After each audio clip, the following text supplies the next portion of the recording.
kan dari kajian kita beberapa pekan yang lalu ya, masih bersama Mbak Sari. Ini juga merupakan rangkaian kajian kita untuk Kamus Askia di bulan ini ya, mulai dari bulan Agustus ini. Ya, tanpa memperpanjang waktu, mungkin saya ingatkan kembali ya untuk materi nanti kajian dibawakan oleh Mbak Sari. Kemudian untuk tanya jawab kira-kira di 12.50 ya, 10 menit terakhir ya Mbak Sari. Boleh. Ya, eh ya Alhamdulillah. Halo Mbak Sari, sudah terlihat. Iya, Mbak Rara. Assalamualaikum warahmatullahi wabarakatuh. Waalaikumsalam warahmatullahi wabarakatuh. Ya, itu saja mungkin dari saya. Oh ya, mengingatkan kembali untuk teman-teman gitu ya. Jadi dari Kamus Askia ini juga membuka kenceleng yang kita akan insya Allah akan kita gunakan untuk kegiatan kemanusiaan lainnya. Nomornya mungkin bisa dilihat di sebelah kiri saya ya. Jadi nanti juga akan diingatkan kembali dan untuk bisa bergabung dengan kegiatan Kamus Askia juga bisa bisa follow kami di Instagram serta join link Telegram dan channelnya. Itu saja mungkin dari saya. Saya sudah co-hostkan Mbak Sari ya. Ya, Oh ya, oke. ya. Silakan. Ya, makasih Mbak Rara. Bismillahirrahmanirrahim. Assalamualaikum warahmatullahi wabarakatuh. Selamat siang teman-teman. Ini sedang ada di mana? Apakah ini sedang jam istirahat untuk yang bekerja atau mungkin ada yang sedang di rumah? Mungkin bisa uh, chat ya di kolom chat biar saya bisa tahu teman-teman sedang aktivitasnya nih lagi ngapain. Ya, Bismillahirrahmanirrahim. Rabbi shrah li sadri wa yassir li amri wahlul 'uqdatam min lisani yafqahu qawli. Selamat siang teman-teman. Saya mau memperkenalkan diri sebentar gitu ya. Saya adalah Sarita. Saya salah seorang psikolog klinis dari Teman Baik gitu. Mungkin untuk teman-teman yang belum pernah apa namanya belajar bareng gitu ya di acara sharing seperti ini gitu. Nah, eh, apa namanya? Saya izin share screen ya, Mbak Raras. Oh, sebentar, sebentar.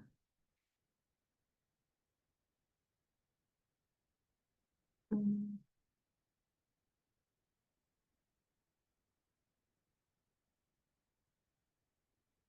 Ya, jadi seperti yang sudah disampaikan oleh Mbak Raras tadi ya, bahwa apa namanya siang hari ini, insya Allah kita akan belajar lagi gitu tentang sambungan dari materi yang di 2 minggu yang lalu gitu. Jadi harapannya teman-teman juga ada yang sempat hadir ya di pertemuan yang 2 minggu yang lalu karena ini adalah materinya sambungan gitu. Kalau di materi yang 2 minggu lalu kita itu belajarnya tentang aku perempuan berharga gitu. Yang kali ini kita belajarnya tentang aku perempuan berdaya gitu. Jadi keberhargaan dan keberdayaan ini akan sangat kuat gitu ya sambungannya gitu.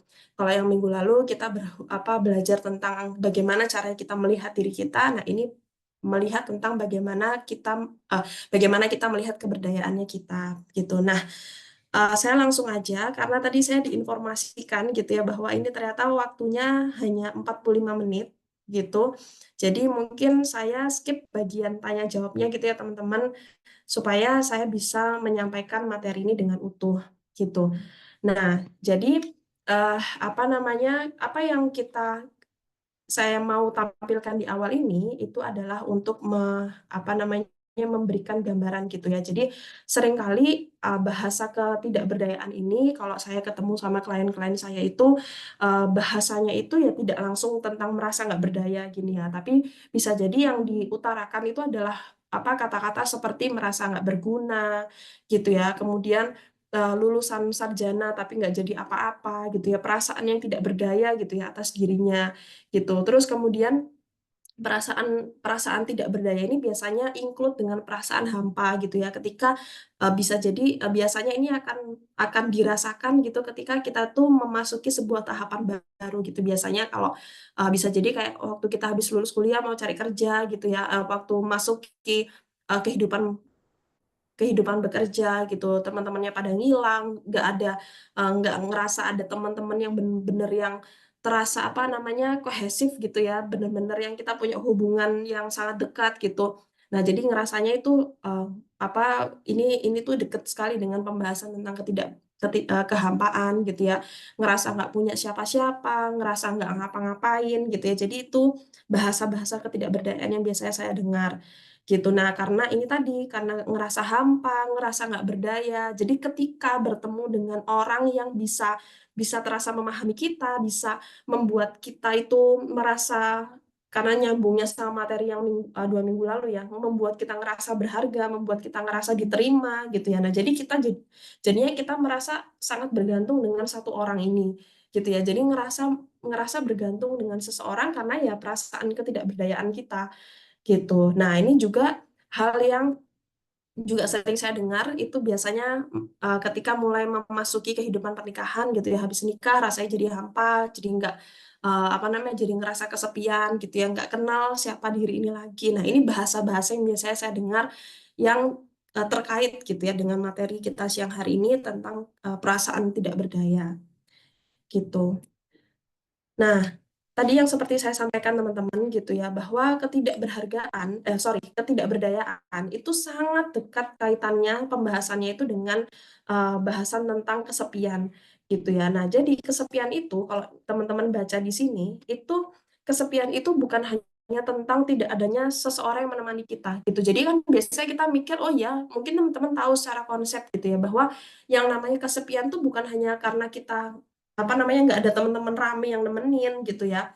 Karena bisa jadi kita ada di tempat yang rame pun bisa jadi kita tetap ngerasa kosong gitu ya. Kita tetap ngerasa hampa kayak gitu. Nah, tapi kesepian pun itu kan kadang ada orang yang bilang bahwa apa namanya, kita tuh ya akhirnya kita nggak butuh banyak orang, kita butuhnya hanya satu orang yang terasa bisa menemani kita. Itu pun betul. Tapi yang namanya kesepian itu bahkan ketika kita punya satu orang pun itu tetap aja kita bisa ngerasa kesepian gitu. Nah, makanya ini nanti tuh akan berakarnya apa namanya, berangkatnya tuh dari pembahasan soal apa gitu ya. Makanya ini saya paparkan dulu bahwa kesepian ini bukan hanya tentang tidak adanya seseorang yang menemani kita, gitu ya, tapi ini lebih ke soal kekosongan, kehampaan, ketidakberdayaan yang tadi saya bilang ya, dan ketidakbermaknaan, gitu. Jadi ya kita ngerasa bahasanya kosong, hampa tuh karena kita tuh ngerasa, kita tuh punya makna nggak sih, gitu ya, kita tuh bermakna nggak sih, kita tuh ada manfaatnya nggak sih, gitu ya. Nah, ini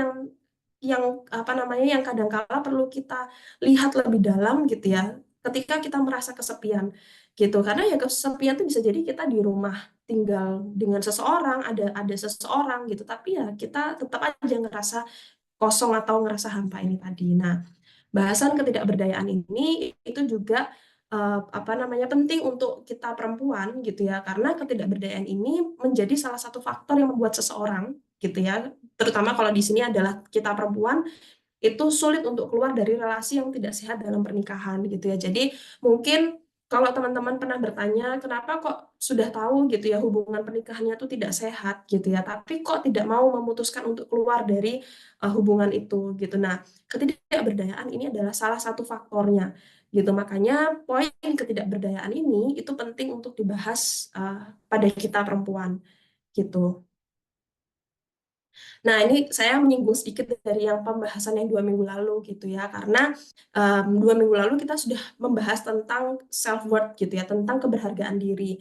Nah, bahasanya adalah ketika kita membahas tentang self worth itu kita akan membahas tentang penilaian atas keberhargaan diri kita yang membentuk konsep diri.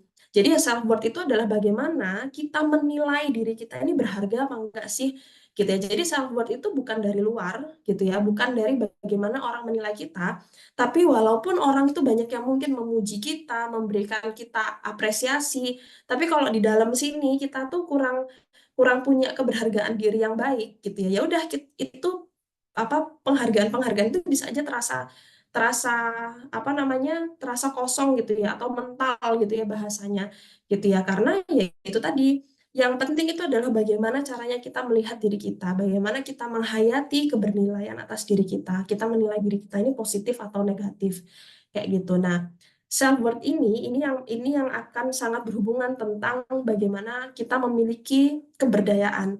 Nah, lagi-lagi kalau bahasa-bahasa psikologis itu sebenarnya sangat banyak ya teman-teman, tapi saya mau mengangkat pakai teori ini, gitu. Jadi apa namanya, karena keberdayaan diri itu dibahasakan lain, di teori lain tuh bisa juga dibahasakan dengan self empowerment kayak gitu. Jadi macam-macam. Nah, tapi saya ingin membahasnya dari sudut pandang ini gitu. Nah, ini di dalam penopangnya apa keberhargaan diri atau diri kita ini ada yang namanya self worth, kemudian self efficacy. Nah, bahasan kita hari ini itu akan fokus pada self efficacy, tentang bagaimana lagi-lagi penilaian diri kita terhadap diri kita sendiri, bahwa kita ini mampu dan kita ini punya manfaat nggak sih? Gitu, lagi-lagi adalah bagaimana kita melihat diri kita. Nah, perasaan mampu dan bermanfaat ini yaitu akan sangat ditopang dengan bagaimana kita merasa diri kita ini berharga atau enggak. Dan ini akan sangat erat kaitannya dengan kebermaknaan diri. Jadi ya, apa sih yang kita maknakan dari diri kita dan semua yang terjadi dalam hidup kita. Gitu. Nah, jadi pembahasan ini akan kita bahas tentang hal ini gitu ya, teman-teman. Nah, apa sih self-efficacy itu? Ini lagi-lagi pembahasannya secara teori adalah perasaan mampu dalam melakukan dan menyelesaikan sesuatu. Kita tuh bisa nggak sih gitu ya. Jadi ya kita tuh mampu nggak sih untuk melakukan hal itu atau enggak gitu. Kemudian ya ini tadi perasaan berdaya, adanya perasaan kita nih bermanfaat nggak sih? Kita tuh sebenarnya ada manfaatnya nggak sih ada di sini gitu ya. Kemudian adanya perasaan kebermanfaatan diri pada sesuatu. Kemudian self efficacy ini akan sangat berhubungan dengan motivasi diri. Ya, jadi artinya ya eh, bagaimana kita merasa diri kita ini punya daya, punya kemampuan, punya manfaat gitu ya, itu akan mendorong menjadi dorongan diri kita untuk melakukan sesuatu gitu ya, atau menyelesaikan sesuatu, yaitu akan sangat berhubungan dengan motivasi gitu. Nah, lalu apa hal-hal yang mempengaruhi self efficacy? Sebenarnya kalau kita membahas tentang segala sesuatu yang sifatnya psikologis, itu pasti akan selalu berhubungan dengan bagaimana perjalanan hidup kita gitu ya. Apa yang kita hayati dari apa-apa yang terjadi dalam perjalanan hidup kita gitu. Nah, sama seperti yang kemarin, mungkin saya mau melipir sedikit bahas yang kemarin supaya bisa nyambung gitu ya. Jadi kalau yang kemarin gitu kan, kita bisa menghargai diri kita itu dari hal-hal yang apa namanya, yang kita tangkap dari utamanya memang diawali dari pola asuh orang tua atau significant other. Significant other ini adalah bisa jadi teman-teman tuh nggak hanya selalu tinggal sama orang tuanya berdua gitu ya. Bukan hanya tinggal bersama keluarga inti aja, tapi bisa jadi di rumah itu juga tinggal bersama kakek, nenek, paman, bibi gitu ya. Dan apa namanya, dan mungkin orang-orang yang lain gitu. Jadi ada significant other gitu yang kemudian kita hayati gitu ya, nempel di bagaimana caranya kita melihat diri kita gitu. Jadi pola asuh apa namanya, jadi keberhargaan diri itu akan sangat berhubungan dengan bagaimana kita menghayati apa-apa yang kita tangkap secara langsung ataupun tidak. Misal, secara langsung itu ya misalnya kita apa namanya, sejak kecil tuh kalau misalnya dapat nilai bagus ya, hal-hal yang berkaitan dengan apa namanya, penghargaan nih secara langsung, misalnya ya kamu tuh pintar, kamu tuh bodoh, kamu tuh wah kamu pintar ya gitu, wah kamu kok apa namanya, atau hal-hal yang misalnya itu membuat kita jadi merasa tidak berharga, misalnya ya karena kita dibandingkan gitu ya, kamu coba kayak ini gitu ya, rankingnya dapat ini gitu, coba kamu kayak itu gitu loh, itu bisa bisa menang di sini, bisa menang di sini gitu ya. Jadi yang secara langsung diucapkan ke kita, atau secara yang misalnya diucapkannya nggak secara langsung ke kita gitu ya. Jadi bagaimana orang tua kita membahas sesuatu sebenarnya bukan arahnya ke kita, tapi kita nangkep. Atau bisa jadi dari apa namanya, pola relasi orang tua kita. Misal nih kita melihat orang tua kita berantem gitu ya, dan kita ada di situ, dan kemudian itu membuat kita jadi merasa bahwa aku ini sebenarnya dianggap ada nggak sih gitu. Nah, jadi penilaian-penilaian kita yang kita hayati atas diri kita, nah itu membangun keberhargaan diri. Nah, keberdayaan itu pun sama, teman-teman. Jadi artinya keberdayaan itu ya kita tangkap dari hal-hal yang dikatakan ke kita secara langsung gitu ya. Artinya ya bisa jadi kayak misalnya orang tua kita mengatakan apa namanya, eh, apa misalnya kita mau melakukan sesuatu gitu ya, tapi kemudian nggak boleh gitu ya. Jangan nanti ini gitu ya. Terus jangan-jangan nanti kamu kamu nanti nggak bisa kayak gitu. Jadi sesuatu yang dikatakan ke kita secara langsung gitu ya, nggak bisa, kamu nggak bisa ngelakuin itu gitu ya. Atau secara nggak langsung misalnya ya, apa namanya, ketika kita mau melakukan sesuatu apa gitu, kemudian udah sini sini mama aja gitu, udah kamu nggak usah gitu, nggak usah bantuin, udah kamu nggak bisa, misalnya kayak gitu. Jadi sesuatu yang membuat kita ngerasa bahwa aku nih dipercaya nggak sih, aku ini bisa nggak sih gitu ya, aku ini dianggap mampu nggak sih, kayak gitu. Atau ya hal-hal yang berkaitan dengan pembandingan gitu ya. tuh apa namanya, masa kamu tuh sudah dilesin, sudah di ini gitu ya, tapi nilainya tetap aja nggak bagus kayak gitu. Jadi ya kita jadinya merasa bahwa diri kita ini nggak punya kemampuan gitu. Nah itu yang kita hayati itu akan menempel gitu ya, menjadi bagaimana kita merasa bahwa diri kita ini mampu dan punya daya atau enggak gitu ya. Kemudian nilai-nilai budaya gitu ya, yang mungkin ada budaya-budaya yang memang apa namanya diterapkannya itu apa namanya merasa bahwa oh perempuan tuh sebaiknya nggak melakukan ini dan itu gitu ya. Jadi membuat kita merasa ya kita nggak punya kemampuan di hal itu. Kemudian pemahaman agama ini selalu saya sampaikan bahwa bukan agamanya yang salah, tapi pemahamannya yang mungkin menerapkannya itu keliru gitu ya. Jadi misalnya ya kemudian mengkotak-kotakkan apa yang tidak boleh dilakukan oleh perempuan, tapi sebenarnya ini bukan lagi-lagi pemahaman agamanya lah yang diterapkan secara keliru gitu ya, sehingga ya merasa bahwa oh, perempuan tuh nggak boleh seperti ini gitu ya. Kemudian pendidikan ini lagi bukan hanya tentang nilai, bukan hanya tentang apa akademik gitu ya, tapi ya tentang bagaimana kita menghayati proses pendidikan itu sendiri, sehingga kita merasa bahwa oh, kita tuh mampu nggak sih untuk menyelesaikan ini, kita tuh mampu nggak sih mengikuti ini gitu ya. Jadi ya misalnya lebih kepada bagaimana psikologis kita terbentuk dari proses pendidikan, misalnya ya dari apa celetukan guru gitu ya, yang mungkin itu memengaruhi bagaimana kita melihat kemampuan kita gitu ya, kayak misalnya kita sebenarnya punya kemampuan tapi nggak pernah dipilih gitu ya untuk mewakili sekolah gitu yang membuat kita jadi ngerasa bahwa oh, aku nih mungkin dianggap nggak mampu kayak gitu. Yang hal-hal ini kemudian kita hayati dan kita internalisasi dan membuat kita jadi menilai diri kita gitu. Nah, kemudian juga dari nilai-nilai sosial, media sosial ini akan sangat berdampak gitu ya kalau kita bicara di zaman sekarang gitu ya teman-teman. Gimana kita melihat orang lain gitu ya. Ketika sekarang tuh semua hal yang bisa dilakukan oleh seseorang tuh bisa untuk ditampilkan, ditampakkan gitu ya.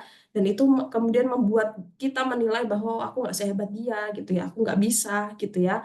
Yang itu akan memengaruhi bagaimana cara kita melihat diri kita. Dan ini tadi yang saya bilang, relasi yang tidak sehat dalam pernikahan, yang selama yang saya temui di pola-pola pernikahan yang tidak sehat, seringkali itu apa namanya hal ini juga memengaruhi ya apa karena ini kita fokusnya tentang perempuan gitu ya, jadi memengaruhi si perempuannya itu semakin merasa tidak berdaya di dalam pernikahan gitu. Jadi ya pada dasarnya mungkin dia sudah punya apa bahasanya bibit gitu ya, perasaan tidak berdaya, kemudian itu di dikuatkan lagi di dalam pernikahan yang relasinya tidak sehat gitu. Karena seringkali ya perempuan ketika ada dalam situasi yang seperti ini itu ya seringkali apa namanya dia disalahkan gitu ya.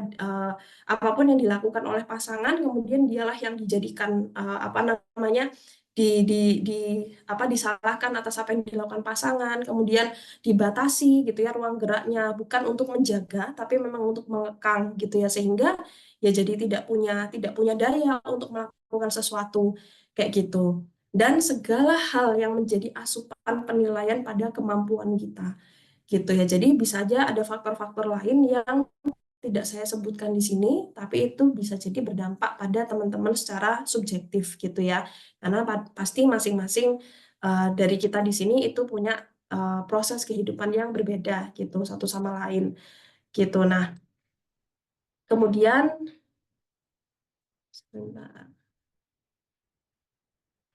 Nah, jadi, bagaimana caranya kita melawan ketidakberdayaan? Nah, saya ingin fokus ke pembahasannya di sini ya, teman-teman. Gimana caranya kita bisa meningkatkan ketidakberdayaan gitu ya, melawan ketidakberdayaan dalam diri kita.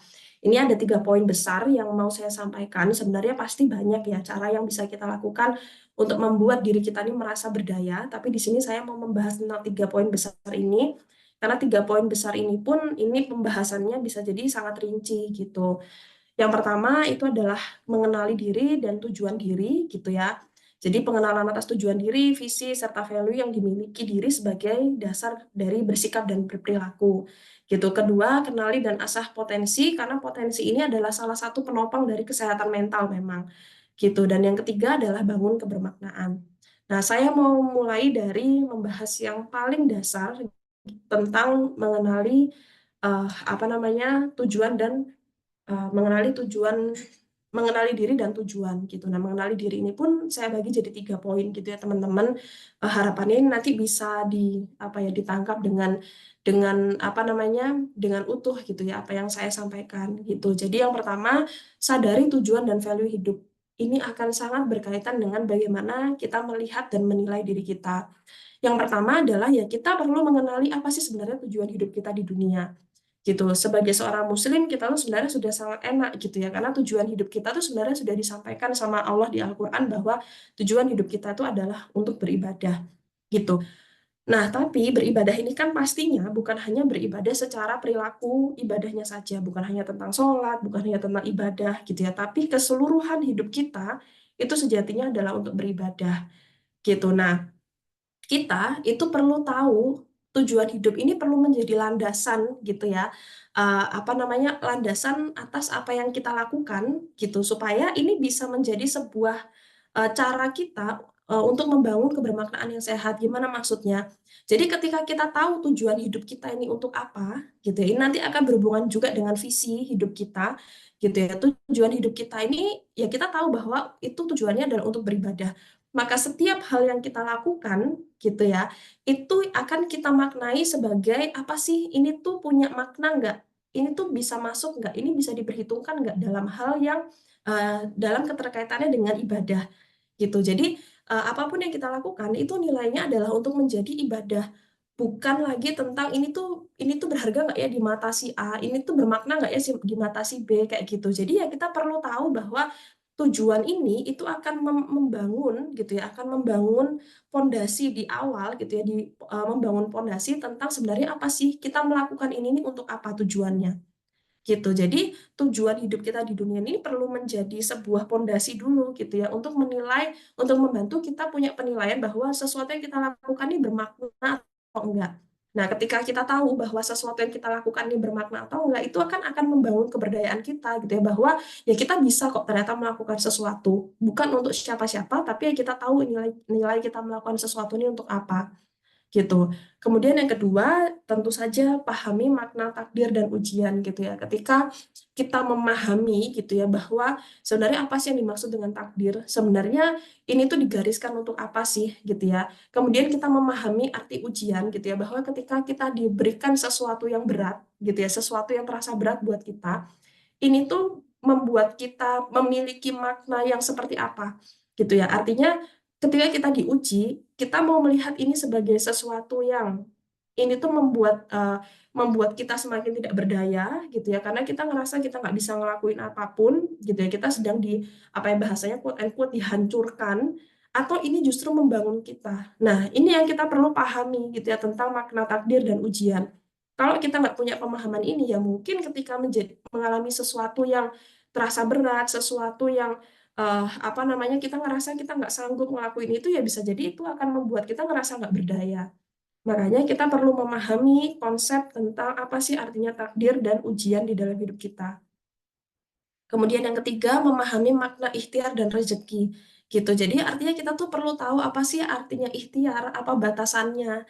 Gitu. Sebenarnya karena ya itu tadi, kalau misalnya kita melakukan sesuatu dan fokus kita adalah kita nggak ngerti maknanya ikhtiar dan fokus kita adalah pada hasil, dan ketika kita nggak dapat hasilnya itu, maka kita akan merasa bahwa ya itu tadi semakin membuat kita ngerasa nggak berdaya gitu. Karena ya yang kita lihat bukan apa sih, kita nggak memahami apa sih makna ikhtiar, apa sih artinya ikhtiar dan apa artinya rezeki gitu. Jadi ya kalau kita nggak memahami makna ini, bisa jadi ya apa yang kita lakukan itu jadi tidak bermakna, jadi tidak, dan kita semakin ngerasa tidak berdaya ketika kita ngerasa bahwa ya apa yang kita sudah coba lakukan itu nggak mengantar ke hasil yang kita mau gitu. Dan yang terakhir, kenali Allah dengan segala sifatnya. Ini sebenarnya membungkus semua pemahaman kita dari 4 poin ini gitu ya. Jadi artinya ya lagi-lagi kita akan melihat gitu ya bahwa apa sih sifat-sifatnya Allah ini. Kalau Allah itu Maha Penyayang, berarti kita perlu melihat gitu ya bahwa ujian ini sebenarnya dihadirkan untuk apa. Nah, ini adalah pondasi-pondasi untuk kita tuh memahami gitu ya, untuk membangun kebermaknaan dari apa yang kita lakukan, sehingga itu kemudian membuat kita lebih berdaya gitu. Nah, ini yang tadi saya bilang, kalau kita memahami 4 poin ini gitu ya, itu akan membangun worldview kita dalam melihat apa yang kita lakukan ini tuh sebenarnya punya makna nggak? Apa yang kita lakukan ini tuh bermakna di mata siapa? Gitu. Dan ini akan menjadi landasan value kita. Gitu. Jadi ya kita akan punya punya apa namanya pondasi-pondasi tentang aku nih harus bersikap seperti apa gitu karena ya ini tadi yang kita mau kejar itu apa sih gitu ya itu jadi membuat kita tuh bisa membangun makna enggak dan itu bisa membangun daya kita atau enggak. Nah, itu yang pertama. Jadi ini adalah pondasinya dulu gitu ya, teman-teman. Nah, yang kedua, apa visi kita hidup di dunia? Nah, tadi yang saya bilang gitu ya, bahwa kita tahu tujuan hidup kita itu adalah untuk beribadah. Nah, tapi kita mau beribadah dengan cara yang seperti apa? Gitu. Nah, ini yang mau saya bahas gitu ya. Saya memahami gitu bahwa mungkin di sini ada teman-teman yang juga mengalami proses hidup yang nggak mudah gitu ya. Mungkin masih ada kondisi-kondisi terluka yang dijalani gitu. Mungkin masih ada yang sulit memaafkan. Nah, tapi di sini saya mau menyampaikan satu poin yang penting di sini, makanya saya tulis di poin pertama, pemulihan diri itu akan terasa sangat berharga. Karena apa? Kita nyambung ke poin yang pertama tadi bahwa ketika kita tahu gitu ya bahwa apa sih yang dimaksud dengan takdir gitu ya, kita akan tahu bahwa setiap perjalanan hidup kita itu nggak ada yang nggak mungkin punya makna, nggak ada yang sia-sia gitu. Nah, makanya pemulihan diri, proses pemulihan diri kita itu kenapa sih aku pengen pulih dari sesuatu yang aku rasa nggak mudah gitu ya, aku rasa masih menyakitkan karena ini gitu ya, karena setiap pemulihan diri kita itu akan terasa berharga ketika nyambung ke poin kedua, kita mampu mengambil pembelajaran gitu. Nah, mampu mengambil pembelajaran ini akan mengantar kita pada kita nih sebenarnya ingin diarahkan ke mana sih. Nah, ini akan membantu kita untuk membangun visi gitu ya. Apa yang terasa menggerakkan kita? Misal gitu ya, ketika seseorang misalnya kita berangkat dari keluarga yang eh, ya bahasanya relasi orang tua kita tuh nggak sehat gitu ya. Nah, dari perjalanan hidup ini gitu ya, kita tahu bahwa ternyata komunikasi itu penting gitu. Nah, ini yang kemudian menggerakkan kita untuk selalu apa ya bahasanya? Selalu bersemangat untuk menjelaskan kepada orang tentang pentingnya membangun komunikasi. Gitu. Nah, ini yang ingin saya sampaikan gitu ya bahwa visi visi hidup kita ini bisa jadi justru berangkat dari bagaimana Allah itu nge-shape perjalanan hidup kita gitu ya, bagaimana Allah itu membentuk kita dan itu bisa mengantarkan kita pada pembentukan visi hidup kita gitu ya. Apa sih yang menggerakkan kita? Misal saya kasih satu contoh gitu ya. Orang-orang yang dia punya sesuatu yang dilakukan secara berkelanjutan gitu ya, sesuatu yang berangkat dilakukan itu kok dia tuh kalau ngelakuin itu tuh kayaknya ya enak gitu ya bahasanya. eh, Sesuatu yang dilakukan dari hati gitu ya, itu biasanya berangkat dari pengalaman-pengalaman hidup mereka yang justru itu terasa nggak mudah. Misal gitu ya, saya pernah mendapatkan sebuah cerita gitu ya bahwa seseorang itu kemudian punya usaha makanan gitu ya, makanan sehat gitu ya. Itu karena dia dulu berangkat dari dia tahu dia punya pengalaman ayahnya itu pernah sakit, saya lupa antara cancer atau diabetes gitu ya.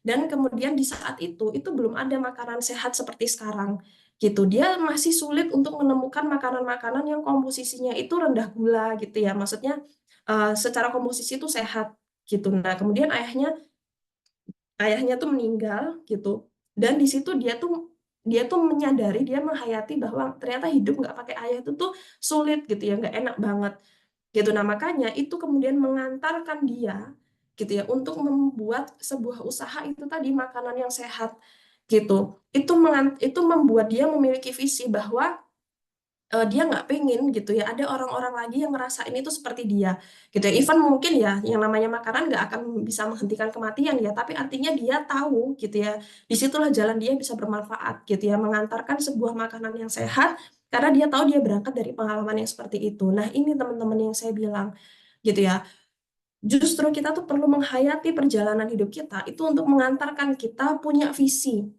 gitu. Apa sih yang menggerakkan kita selama ini gitu ya. Dan poin yang terakhir, bedakan antara cita-cita dan visi hidup gitu. Dulu waktu saya kuliah di kelas kami gitu ya, dosen saya itu pernah bertanya, kalian nanti kalau lulus mau jadi apa gitu ya. Kemudian kami bilang ya kami bilang mau jadi psikolog gitu ya, terus mau jadi ada yang bilang mau jadi psikolog rumah sakit, ada yang bilang mau bangun biro gitu ya. Kemudian dosen saya tuh bertanya seperti ini, kalau misal kamu nggak jadi psikolog di rumah sakit, hancur dong hidupmu gitu ya. Kalau kamu bilang itu adalah visi atau waktu itu pembahasannya adalah aspirasi gitu ya. Kalau hal itu nggak tercapai gitu. Nah, kemudian kami jadi mikir, oh iya ya, gitu. Jadi kalau misalnya hidup kita ke depan tuh hanya sebatas cita-cita, bukan berarti cita-cita itu salah ya teman-teman. Tapi kalau hidup kita hanya sebatas aku mau jadi apa, gitu ya. Maksudnya itu aku mau jadi apanya tuh hanya sebatas cita-cita. Nah, inilah yang bisa jadi ketika itu nggak tercapai ya bisa jadi mungkin itu akan menghancurkan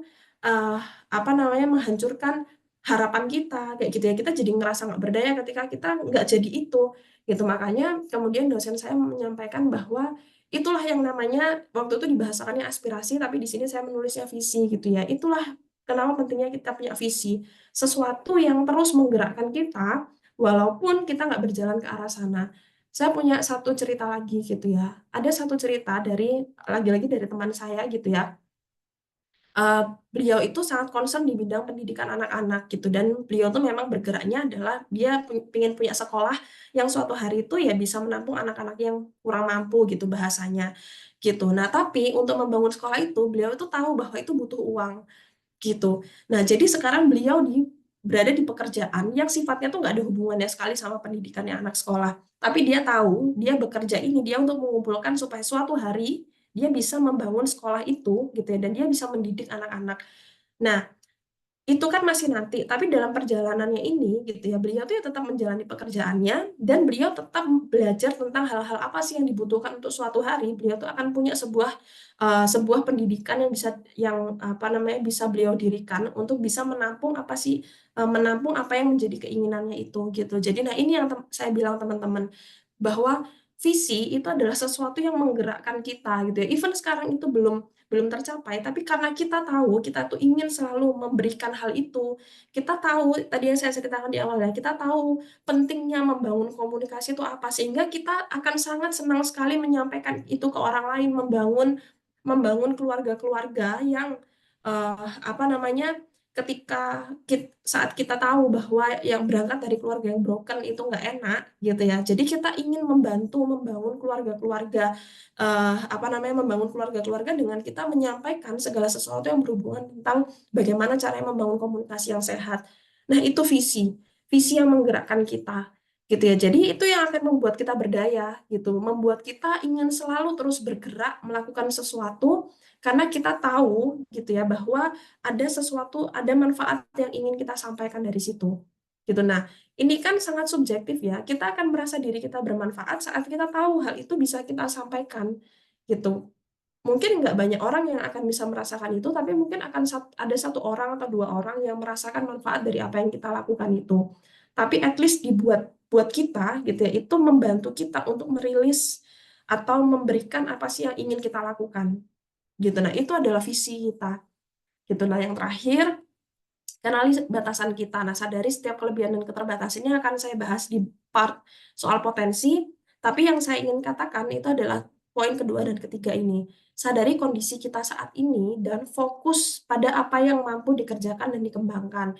Karena kadang-kala kan ketika kita merasa bahwa oh kita tuh punya, nah ini lagi-lagi punya cita-cita gitu ya.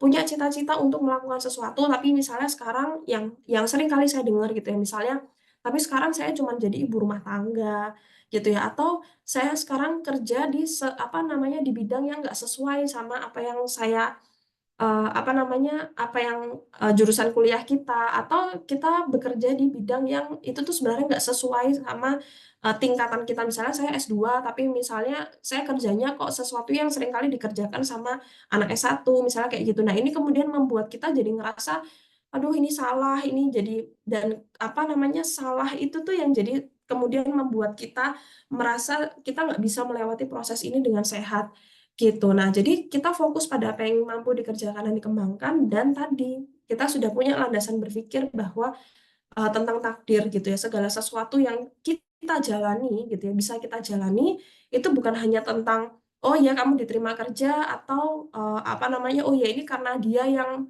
karena ini memang kebetulan atau seperti apa gitu ya, tapi pasti segala sesuatu yang terjadi di kita itu pasti nggak lepas dari apa yang Allah ketahui tentang hidup kita gitu. Nah, jadi lagi-lagi memahami hal ini perlu dilandasi oleh poin yang pertama gitu.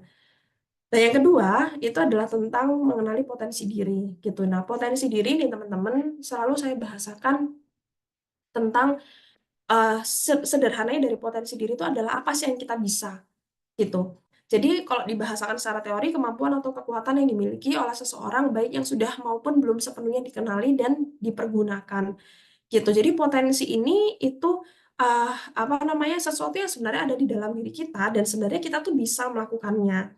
Perlu dikenali, dipelajari dan dilatih gitu ya. Nah, ini poin dilatih ini perlu kita lihat gitu ya, perlu kita lakukan karena ya untuk membangun keberdayaan diri itu kita perlu untuk melakukan itu dulu gitu ya, melakukan itu, dicoba, dilatih hingga menjadi sebuah kompetensi gitu. Nah, makanya bahasan tentang apa namanya, keberdayaan ini itu juga nggak terlepas dari apa yang kemudian sudah berusaha kita lakukan gitu. Jadi misalnya bukan hanya sekedar oh aku tuh pengennya ini gitu ya, pengennya ini itu, tapi nggak pernah kita coba, kita nggak pernah nyemplung dulu ke situ, nggak pernah apa namanya, nggak pernah ngerasain jatuh bangunnya gitu ya, dan kita sudah ngerasa dulu bahwa kayaknya nggak bisa deh gitu. Nah, ini jadi yang namanya membangkitkan atau membangun keberdayaan diri itu ya memang perlu perlu perlu digerakkan dengan nyata gitu ya. Jadi kalau di Islam ya bahasanya kita bukan hanya butuh ilmu, tapi kita juga butuh amal gitu. Jadi ya memang kita perlu mempraktikkan apa yang sudah kita ilmu gitu. Nah, supaya dia menjadi sebuah kompetensi. Nah, potensi diri ini teman-teman, saya selalu membahasakan bahwa kenali dari hal yang paling dekat sama kita, yang bisa kita lakukan dari hal-hal terkecil di sekitar kita. Gitu. Jadi bukan hal-hal yang besar dulu, bukan hal-hal yang misalnya, oh saya pengen jadi penulis terkenal, bukan yang kemudian, oh saya mau jadi fotografer terkenal, bukan salah, tapi kenali dari hal-hal yang kecil di sekitar kita. Karena apa? Contoh yang selalu saya bawa itu adalah, apa namanya, adalah dari kondisi pandemi kemarin gitu ya. Jadi kan kondisi pandemi kemarin itu kan kita benar-benar bahasanya benar-benar terbatas untuk melakukan segala sesuatu. Dan kondisi pandemi kemarin itu benar-benar meningkatkan angka stres gitu ya. Intinya masalah kesehatan mental tuh meningkat di masa-masa itu. Karena apa? Kalau dari klien-klien yang saya dapati itu ya karena mereka jadinya terbatas untuk melakukan segala sesuatu yang selama ini disenangi gitu. Nah, inilah kenapa potensi itu perlu untuk mengasah potensi itu perlu berangkat dari hal-hal yang paling kecil di rumah. Karena apa? Karena masa pandemi kemarin itu salah satu sektor yang paling apa namanya ya, paling membantu itu justru adalah perdagangan yang dimulai dari mana? Dari rumah. Seperti apa? Bikin sambal gitu ya.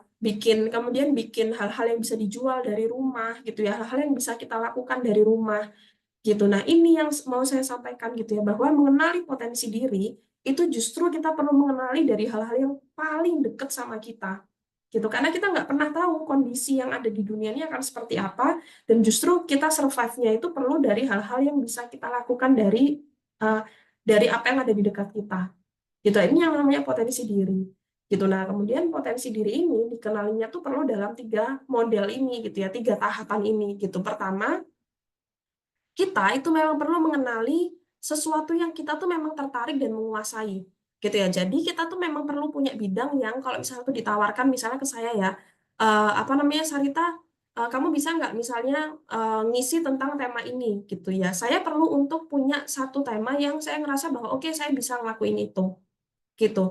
Jadi kita perlu punya sesuatu yang kita tertarik dan kita menguasai hal itu. Kemudian kedua, kita perlu punya sesuatu yang kita belum belum bisa gitu ya, namun dekat dengan bidang kita, eh, tapi kita bisa dan kita mampu mempelajari itu gitu ya. Misal kalau saya boleh cerita gitu ya, waktu itu saya pernah suatu hari saya tuh pernah ditawari untuk melakukan apa namanya, job yang nggak pernah saya kepikiran saya ditawari itu gitu ya, yaitu jadi MC gitu. Nah, saya punya kemampuan untuk apa namanya, bicara di depan umum gitu, saya berani. Tapi MC itu adalah sesuatu yang lain gitu ya, karena saya terbiasanya adalah membawakan materi yang itu terstruktur gitu ya. Kalau MC kan harus bisa menghidupkan suasana kayak gitu-gitu ya. Gitu. Nah, itu dekat dengan saya, tapi saya belum bisa menguasai. Jadi waktu itu saya butuh waktu untuk belajar dulu gitu. Dan yang ketiga, itu adalah sesuatu yang pernah kita pernah belajar, kita pernah nyoba, tapi ada orang lain yang kita rasa lebih menguasai dari kita dan apa namanya, sehingga bisa kita delegasikan. Gitu. Nah, biasanya kalau di waktunya mepet, misalnya nih waktu itu adalah, misalnya saat itu dimintanya adalah besok jadi MC gitu ya. Kalau saya yang tahu bahwa kayaknya ada si A yang lebih menguasai dari saya, ya maka hal itu akan saya delegasikan gitu ya. Nah, jadi ini tuh untuk apa sih? Supaya kita nggak hanya di poin pertama, sehingga kita merasa bahwa kita tuh harus menguasai banyak hal gitu ya, karena masih ada poin kedua dan bahkan poin ketiga. Tapi kita juga nggak langsung lompat, nggak semua hal kemudian kita langsung lompat di nomor ketiga, yang kita mikirnya adalah nggak usah lah dia aja, dia kayaknya lebih bisa deh gitu ya. Padahal kita masih punya proses di nomor satu dan dua ya, kita perlu belajar gitu ya. Maka potensi itu adalah sesuatu yang bisa kita asah di diri kita tuh dengan 3 tahap ini ya teman-teman gitu. Dan yang terakhir adalah membangun kebermaknaan gitu. Nah, setelah melewati 2 proses tadi gitu ya, membangun value dan membangun tujuan di diri kita gitu ya, yang kita hayati gitu ya, dan kita mengusahakannya untuk mencari apa sih yang kita mampu untuk dilakukan lewat mengenali potensi. Nah, kita juga belajar untuk membangun kebermaknaan dari hal-hal kecil yang kita lewati di keseharian gitu ya. Yang pertama ini menjadi landasan, yaitu tidak memusatkan semuanya pada diri gitu ya. Apa namanya, even tadi saya menggunakan bahasa-bahasa self gitu ya, self efficacy, self esteem ya, karena itu adalah pembelajaran secara psikologi murni gitu ya. Sebagai seorang muslim, pusat kita tuh bukan diri gitu, karena ya diri kita ini sangat terbatas gitu ya. Suatu hari kita bisa ada di situasi-situasi di mana kita tuh nggak bisa melakukan hal itu. Nah, ketika kita hanya memusatkan semuanya pada diri, ya bisa jadi kita akan kecewa gitu ya, ketika kita tidak bisa melakukan sesuatu atau sesuatu nggak berjalan sesuai apa yang kita harapkan, apa yang kita ekspektasikan gitu ya. Dan di situ kemudian kita jadi ngerasa kecewa, ngerasa nggak mampu, ngerasa nggak berdaya gitu. Nah, makanya kita perlu melihat gitu ya bahwa apa namanya, kita tidak memusatkan semua tuh pada diri kita. Karena apa? Tadi di poin yang pertama, karena kita perlu mengenali apa itu maknanya takdir, apa maknanya ikhtiar, apa maknanya ujian gitu ya, supaya kita nggak semuanya melihat bahwa oh aku nih harus mampu gitu ya. Nah, kemudian yang kedua, kenali tanda-tanda kritik diri yang berlebihan gitu. Kalau kita tuh sudah mulai penuh dengan, aduh kamu tuh nggak berguna, kamu tuh nggak mampu, kamu tuh nggak bisa, kamu tuh kalau dibandingin dia nggak ada apa-apanya. Nah, itu perlu di stop gitu ya, perlu di stop dan kita perlu mengelola pikiran. Kemudian sadari individual differences, bahwa ya kita semua ini, even saya punya mungkin saya kuliah sama-sama kuliah psikologi, tapi sense of apa yang sesuatu yang kita maknai, kita hayati itu bisa jadi berbeda gitu ya. Jadi ya nggak perlu khawatir gitu ya, even even ada psikolog yang lain gitu ya, kita nggak perlu ngerasa oh nanti aku nggak bakalan, aku nanti akan kalah dari dia gitu ya. Even kita punya temen yang ngerasa misalnya satu jurusan gitu ya, karena itu tadi kita punya landasan bahwa rezeki gitu semuanya tuh sudah ada yang mengatur gitu ya. Jadi kita perlu menyadari individual differences gitu. Kemudian yang keempat, sadari hal-hal yang bermakna di mata Allah.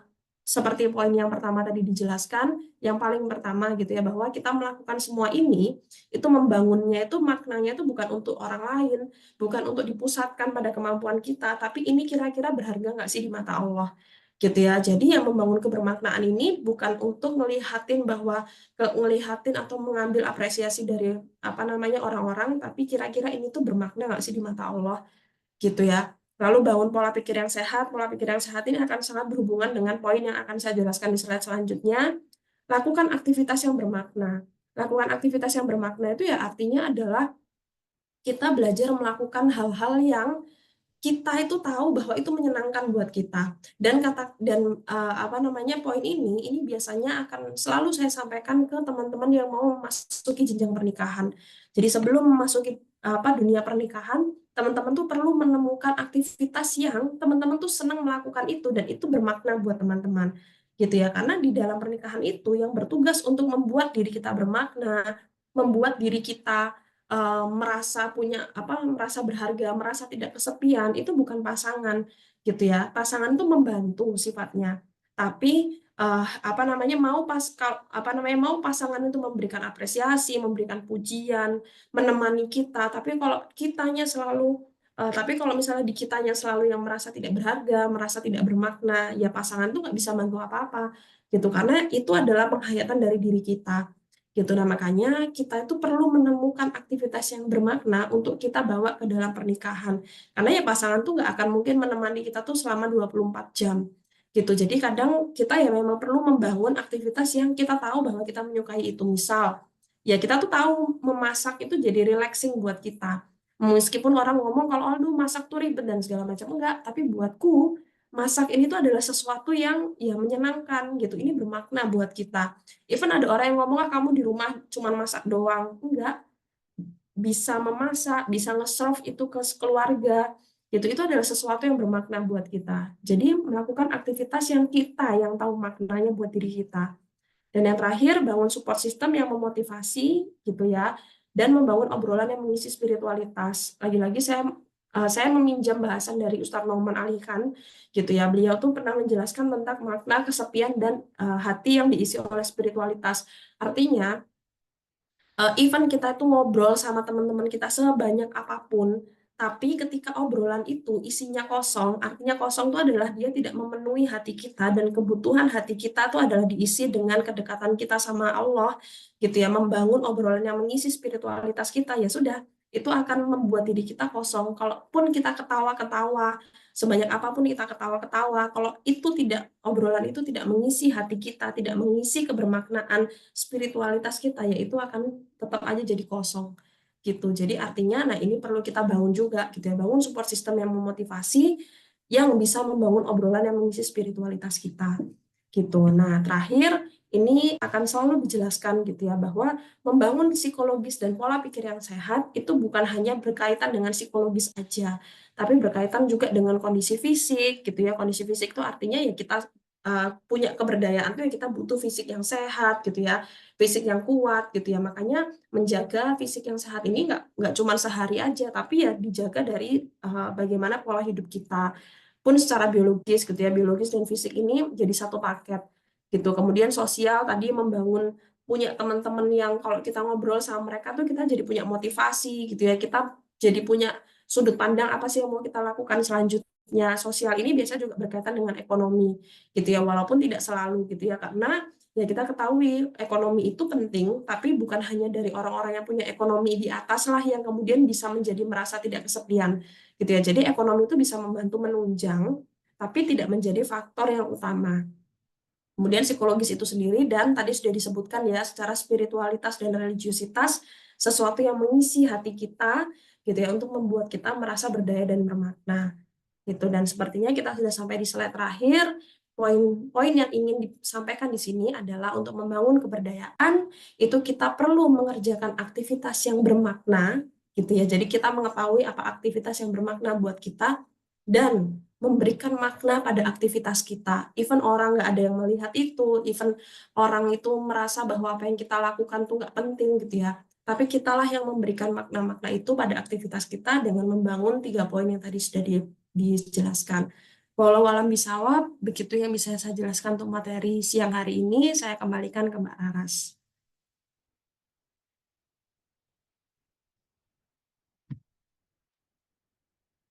Masya Allah. Eh, saya mendengarkannya sampai bingung, banyak banget yang mau saya catat. Tapi ya mungkin kalau dari saya yang slide terakhir tadi ya, mencari maknanya itu yang mungkin kita masih harus banyak. Saya sih terutama ya, saya harus masih banyak belajar gitu ya. Dan ya yang kedua adalah poinnya keterbatasan diri tadi Mbak Sari. Jadi ya alhamdulillah kita sudah sampai di sesi terakhir kita ya, untuk sesi kita yang khusus untuk perempuan ini. Saya ucapkan terima kasih banyak ya jazakumullah khairan untuk Mbak Sari dan timnya yang sudah membantu kami di kajian muslimah ini. Saya berharap semoga kelak masih akan ada banyak kajian-kajian bersama Mbak Sari lagi. Masya Allah, ini sangat dibutuhkan siraman rohani ya di hari Jumat siang ini. Ya insya Allah ya kita udah berjodoh lagi ya Mbak Sari. eh ini mungkin mungkin teman-teman akan ada banyak pertanyaan. Nanti saya izin, saya perlu diskusi juga sama Mbak Azazi ya gitu. Apakah boleh disampaikan atau gimana? Cuman kalau misalnya teman-teman ada pertanyaan, nanti kita coba rangkum dulu ya Mbak Sari ya. Mohon izin kalau boleh. Ya. Suara saya terdengar kan ya, Mbak? Terdengar dengan Mbak Oh Raras. ya, maaf, maaf. Ya, mungkin itu saja kali ya, Mbak Sari dan rekan-rekan. Terima kasih semuanya. Alhamdulillah kita sudah menyelesaikan kajian series kita di hari ini. Sampai insya Allah kita jumpa lagi di pertemuan berikutnya. Wabillahi taufiq wal hidayah. Assalamualaikum warahmatullahi wabarakatuh.